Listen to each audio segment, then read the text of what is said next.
नमस्कार, मेरा नाम है सुरेंद्र सिंह और आप देख रहे हैं एसएम न्यूज़। दलित नाम के ऊपर एफआईआर तक हो जाती है। दलित शूद्र अगर आप बोलते हैं तो शूद्र या दलित बोलते हैं तो आपके ऊपर एफआईआर हो सकती है। लेकिन कुछ लोगों को दलित बोलते हैं तो बड़ा अच्छा लगता है और यही नहीं, दलित शब्द अपने आप में सम्मानजनक भी बनता जा रहा है, क्योंकि बहुत सारे लोग अपने नामों के आगे दलित लगाना पसंद करते हैं। दलित शूद्र लगाना एक फैशन सा भी बन गया है। इसी विषय पे हमारे साथ बात करने के लिए हैं वीरेंद्र सिंह जी। स्वागत है सर आपका हमारे चैनल में।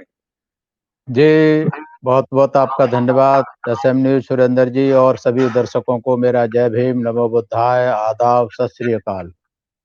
जी। वीरेंद्र जी, हम आपसे जानेंगे कि जो आजकल दलित का एक फैशन सा चल गया है, दलित साहित्य कीजिए, दलित न्यूज़ चैनल्स आने शुरू हो गए हैं, दलित मीडिया आना शुरू हो गया है, दलित लोग बहुत जगह पे लगाना करने लगे हैं। तो हम आपसे जानेंगे कि बाबा साहब की नज़र में दलित लगाना सम्मान था या अपमान? किस नज़र से देखते थे बाबा साहब दलित शब्द को? देखिए, जहाँ तक बाबा साहब का सवाल है, बाबा साहब ने इसका विरोध किया था और सिर्फ विरोध किया ही नहीं था, लिख कर के बाबा साहब ने दिया था कि ये दलित शब्द जो है अच्छा नहीं है, इसको बैन किया जाए। जब तक कोई अच्छा शब्द ना मिले तब तक बाबा साहब ने अल्टरनेट भी दिए थे। और ये पुस्तक है बाबा साहब की जो राइटिंग एंड स्पीचेज है, संपूर्ण वाङ्मय खंड 4 साइमन कमीशन के साथ। ये बाबा साहब की किताब है। इसके पेज नंबर 228 और 229 नामकरण के नाम से ये बाबा साहब ने लिखा हुआ है, नामकरण, पेज 228 229 पर। और ये बाबा साहब ने 1932 में एक लोथियन कमेटी बनाई गई थी, लॉर्ड लोथियन की अध्यक्षता में। तो वो भारतीय मताधिकार कमेटी थी। भारतीय मताधिकार कमेटी थी कि भाई किस किस को वोट का अधिकार मिलना चाहिए। वोट के अधिकार की लड़ाई 1919 से ही बाबा साहब ने लड़नी शुरू की थी कि सभी को वोट का अधिकार मिलना चाहिए। वयस्क मताधिकार है कि जो 21 साल का हो जाए उसे सभी की जो है वोट का अधिकार मिलना चाहिए। तो बाबा साहब ने 1919 में वो लड़ाई लड़ी, 1928 में 1928 में लड़ी जब साइमन कमीशन आया। 1919 में जब साउथबोरो कमेटी बनी थी तब बाबा साहब ने लड़ी थी। और 1932 में जब लॉर्ड लोथियन कमेटी बनी तभी भी बाबा साहब ने मताधिकार की लड़ाई लड़ी थी। अदरवाइज गांधी और कांग्रेस के लोग तो केवल 3 तरीके के लोगों का वोट को अधिकार दिलाना चाहते थे कि जो पढ़ा लिखा हो, ग्रेजुएट हो, नंबर 2 जो लगान देता हो मतलब जो जमींदार हो, और नंबर 3 जो इनकम टैक्स देता हो मतलब बड़ा कोई व्यापारी हो। तो बाबा साहब ने अपनी लिखित दलील 1919 में दी, 1928 में दी और 1932 में दी। और लिखित दलीलों के कारण बाबा साहब ने सबकी जो वो थे अपने साक्ष्य देकर, एविडेंस देकर सबको काटा था और उन्होंने कहा था सभी को वोट का अधिकार मिलना चाहिए। उसी समय लॉर्ड लुथियन कमेटी को बाबा साहब ने जो मताधिकार के बारे में अपना लिखित साक्ष्य दिया था, उसी में इसका पार्ट 5 था, 5वां हिस्सा था उस रिपोर्ट का, नामकरण के नाम से। उस पर बाबा साहब ने लिखा था कि संविधान में प्रस्तावित परिवर्तनों के फलस्वरूप मतदाता सूचियों में जो संशोधन हो रहा है वह इस प्रश्न पर विचार के लिए एक अति उत्तम अवसर है कि दलित वर्गों का एक उचित और उपयुक्त नामकरण किया जाए। 1932 में खास करके ये चल रहा था, जो मतदाता सूचियों में संशोधन का कारण कर चला था। बाबा साहब ने लिखा था, अतः मैं इस प्रश्न पर अपनी राय व्यक्त करना चाहता हूं। जिन जातियों को इस समय दलित वर्ग कहा जाता है उन्हें इस शब्द के प्रयोग पर काफी आपत्ति है। कमेटी के सामने जो अनेक साक्षी उपस्थित हुए हैं उन्होंने इस भावना को व्यक्त किया है। ऐसा बाबा साहब ने कहा था 1932 में कि 1932 में जो अछूत थे, अस्पृश्य थे, जो शूद्र थे, जिनके लिए ये शब्द इस्तेमाल किया जाता था, उन्होंने इसका विरोध किया था। इसके अलावा दलित वर्ग शब्द ने जनगणना में काफी संभ्रम पैदा कर दिया है, क्योंकि इसमें उन दूसरे लोगों का भी समावेश है जो वास्तव में अस्पृश्य नहीं है। दूसरे, वह यह धारणा पैदा करता है कि दलित वर्ग एक निम्न और असहाय समुदाय है।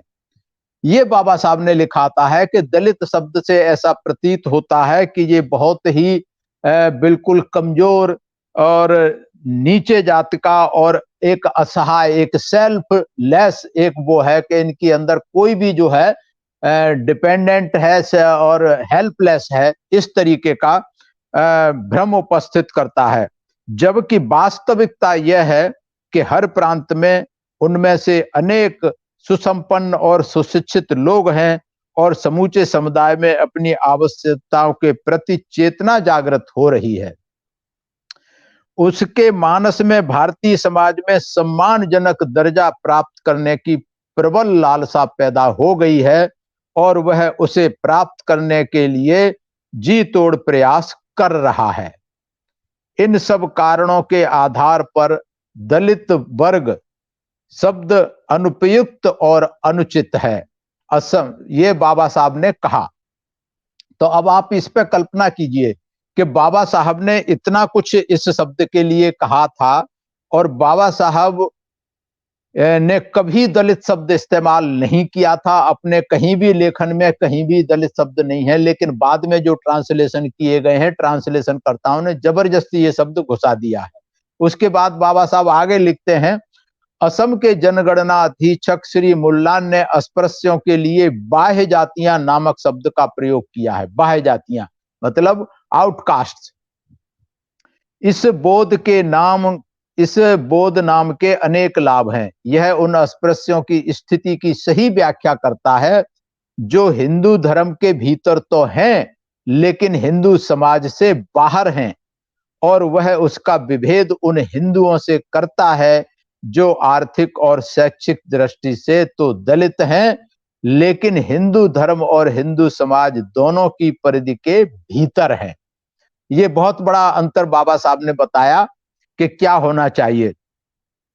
इस शब्द के अन्य दो लाभ हैं जो दिया, बाह्य जातियां। दो लाभ हैं, दलित वर्ग जैसे अनिश्चित शब्द के प्रयोग से इस समय जो समूचा भ्रम जाल फैला हुआ है वह तो बाह्य जाति के प्रयोग से दूर होता ही है, पर साथ ही साथ यह भौड़ा भी नहीं है। बाह्य जातियां मतलब दलित शब्द ऐसा लगता है बिल्कुल मरा हुआ, गिरा हुआ। ये जो बाह्य जातियां हैं, आउटकास्ट है, ये इतना खराब नहीं है, इतना भौड़ा नहीं है, इतना भद्दा नहीं है। हमारी कमेटी का विचार है कि वह इस संबंध में सिफारिश करने का अधिकार नहीं रखती, लेकिन दलित वर्गों के प्रतिनिधि के नाते मैं बिना किसी संकोच के कह सकता हूं कि जब तक कोई और बेहतर नाम न मिल जाए तब तक अस्पृश्यों को अधिक व्यापक शब्द बाह्य जातियां या बहिष्कृत जातियों के नाम से पुकारा जाए, न कि दलित वर्गों के नाम से। बहिष्कृत दो शब्द बाबा साहब ने दिए थे, या तो आउटकास्ट या फिर बहिष्कृत जातियां, मतलब जो बहिष्कृत जातियां जिनको अलग कर दिया गया था, ऐसी दो शब्द बाबा साहब ने इस्तेमाल किए थे। इनमें से किसी एक को रखा जाए। तो बाबा साहब ने यहां दलित शब्द का पुरजोर शब्दों में विरोध किया है और उस समय जितने लोग थे सभी ने इस शब्द का विरोध किया था। तो अब सवाल यह है कि यह दलित शब्द अब कहां से आ गया? आज के तथाकथित दलित, मैं भी इसका बहुत विरोध करता हूं और पहले भी मैं इसका विरोध करता रहा हूं। आपके चैनल के माध्यम से मैंने पहले ही कहा है कि जो शब्दावली का चयन है बहुत सोच समझ के करना चाहिए, और खास करके जो इस खड़ी व्यवस्था के पोषक हैं वो लोग हर जगह इन शब्दों के इस्तेमाल पर बड़ी चालाकी और बड़े शोध करके इन शब्दों को ढूंढ के लाते हैं। वो दलित शब्द भी इन लोगों की ईजाद है। ये जो व्यवस्था के जो शोषक हैं, जो शोषण करते हैं व्यवस्था के, तथाकथित ये मनुवादी लोग, ब्राह्मणवादी लोग, इन लोगों ने ये सर्च करके ये शब्द दोबारा ढूंढा है कि जिस शब्द का विरोध बाबा साहब ने किया था उस शब्द को पुनः ढूंढ करके लाए हैं।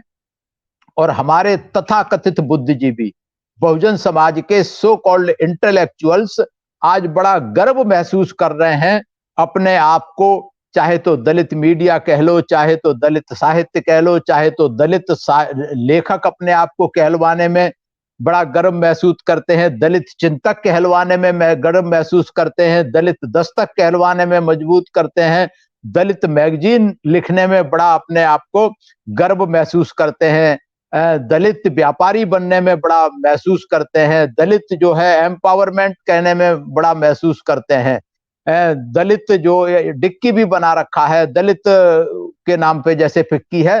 तो ये जो शब्द हैं ये बहुत ही डेरोगेटरी है, असंवैधानिक शब्द है। मेरे हिसाब से दलित जो है असंवैधानिक शब्द है, क्योंकि संविधान में SC ST OBC नाम दिया गया है इन तथाकथित शूद्र समाज के लोगों को, और इस शब्द को इस्तेमाल न करके दलित शब्द का इस्तेमाल किया जा रहा है। तो ये असंवैधानिक शब्द है, गैर कानूनी शब्द है, इस पर पूर्ण रूप से बैन लगना चाहिए।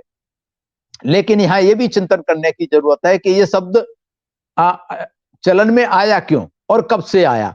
तो मेरा मानना है कि ये शब्द जो है चलन में पिछले 10-15 साल से ज्यादा चल रहा है। क्यों चल रहा है? क्योंकि बाबा साहब ने जिसका विरोध किया था, साहब कांशीराम ने भी उस बात को समझा था, और जो बाबा साहब ने SC ST OBC और माइनॉरिटी 6,743 जातियों को 4 वर्गों में विभाजित किया था बाबा साहेब डॉक्टर अंबेडकर ने, और एक संवैधानिक पहचान दी थी। उस संवैधानिक 4 वर्गों को साहब कांशीराम ने एक वर्ग में एकत्रित किया था, जिसका नाम रखा था बहुजन समाज। ये जो 15-85 का फॉर्मूला दिया था कि ये 15%, ये 85% ये बहुजन समाज है, ये 85% बहुजन समाज है, और ये 15% हमारा शोषण कर रहा है, चाहे राजनीति है चाहे समाज है, कहीं भी है। और ये इन लोगों की समझ में आई। जब साहब कांशीराम ने 15-85 का फॉर्मूला दिया तो इनकी समझ में आई, ये इकट्ठे हुए और राजनीतिक चेतना इनमें, राजनीतिक सामाजिक चेतना इनके अंदर जागी और आर्थिक चेतना भी जागी। तो ये राजनीतिक सत्ता इन्होंने हाथ में ले ली, और सबसे बड़े प्रदेश देश के उत्तर प्रदेश में 4 बार बहन कुमारी मायावती मुख्यमंत्री बने। तो इनकी समझ में आ गया कि केवल एक शब्द का कमाल, बहुजन शब्द के कमाल से कांशीराम ने इतना बड़ा परिवर्तन कर दिया कि राजनीतिक सत्ता पर इन लोगों ने कब्जा कर लिया। और मात्र कितने जुड़े? 85% में से मात्र 30% लोग जुड़े। 30% लोग जुड़े और 30% में बहुजन समाज पार्टी की सरकार बन गई। तो उनको लग गया कि ये जिस दिन 50% जुड़ जाएंगे या 60-70% जुड़ जाएंगे, उस दिन सारे प्रदेशों में इन बहुजन समाज के लोगों का कब्जा होगा, और देश में मुख्यमंत्री, देश में प्रधानमंत्री, और सारी जगह इनका कब्जा होगा। इस बात से ये भयभीत हो गए ये लोग। तो इन लोगों ने इस शब्द को ईजाद किया, ये ढूंढ करके लाए, रिसर्च करके लाए कि जिस शब्द को डॉक्टर अंबेडकर ने जिसका विरोध किया था, जिसको गैर कानूनी कहा था, जिसको अपमानजनक कहा था, ये दलित शब्द बाबा साहब के शब्दों में अपमानजनक शब्द था, उसे ढूंढ करके लाए। और मुझे लानत है इन बहुजन समाज के बुद्धिजीवियों पर, तथाकथित बुद्धिजीवियों पर, तथाकथित सो कॉल्ड इंटेलेक्चुअल्स पर, कि आज ये अपने आप को दलित चिंतक कहलाने में गर्व महसूस कर रहे हैं, दलित लेखक कहलाने में बड़ा गर्व महसूस कर रहे हैं, दलित साहित्य कहलाने में बड़ा गर्व महसूस कर रहे हैं। इनको ये स्वाभिमान इनका मर गया है बिल्कुल। इनको शब्दों की मतलब चयन की शक्ति बिल्कुल क्षीण हो चुकी है इन हमारे बहुजन समाज के बुद्धिजीवियों की, कि उन्होंने जो शब्द थोप दिया हमारे ऊपर, इन्होंने ये शब्द थोप दिया बिना सोचे विचारे। हम जो है इस शब्द को हमने ओढ़ लिया है, और इस शब्द को फिर वहीं हम पहुंच गए जो कांशीराम ने बहुजन समाज बनाया था। फिर हम 1932 से पहले पहुंच गए, जहां ये गुलाम थे, दलित थे, पददलित थे, इनको कोई अधिकार नहीं था। और हमारे तथाकथित बुद्धिजीवी इस चीज को स्वीकार कर रहे हैं कि हाँ हम दलित हैं, हाँ हम गुलाम हैं, हाँ हम जो है लाचार हैं, असहाय हैं। तो ये कब इनकी बुद्धि में आएगा, मेरी ये समझ में नहीं आती। इसलिए एसएम न्यूज के माध्यम से मैं बहुजन समाज के बुद्धिजीवियों से ये निवेदन करना चाहता हूं, हाथ जोड़ करके ये प्रार्थना करना चाहता हूं कि इस शब्दों के भ्रम जाल को समझें और इससे पहले खुद निकलें और अपने समाज को बाहर निकलने की कोशिश करें। अन्यथा ये फिर अछूत और अस्पृश्य बना दिए जाएंगे, डिप्रेस्ड क्लासेस बना दिए जाएंगे। इसलिए बाबा साहब ने इसका विरोध किया था। ये शब्द सम्मानित बिल्कुल भी नहीं है, ये अपमानजनक शब्द है और अपमानजनक शब्दों का हमें प्रयोग नहीं करना चाहिए, चाहे लिखने की भाषा में, चाहे बोलने की भाषा में। और इसी के साथ मेरा एसएम न्यूज को धन्यवाद, सभी दर्शकों को मेरा धन्यवाद, सभी को मेरा आभार। और आपको अगर ये वीडियो पसंद आया है, आप इसे ज्यादा से ज्यादा लाइक करें, शेयर करें और कमेंट्स के द्वारा अपनी प्रतिक्रिया हमें अवश्य भेजें ताकि हम अपनी आगे की रणनीति में सुधार कर सकें। सभी को मेरा प्रणाम, सभी को मेरा आभार। अगर आपने अभी तक हमारा चैनल सब्सक्राइब नहीं किया है तो सब्सक्राइब करें और घंटी का बटन बिल्कुल भी दबाना ना भूलें ताकि सभी लेटेस्ट खबरें पहुंच सकें आप पे सबसे पहले।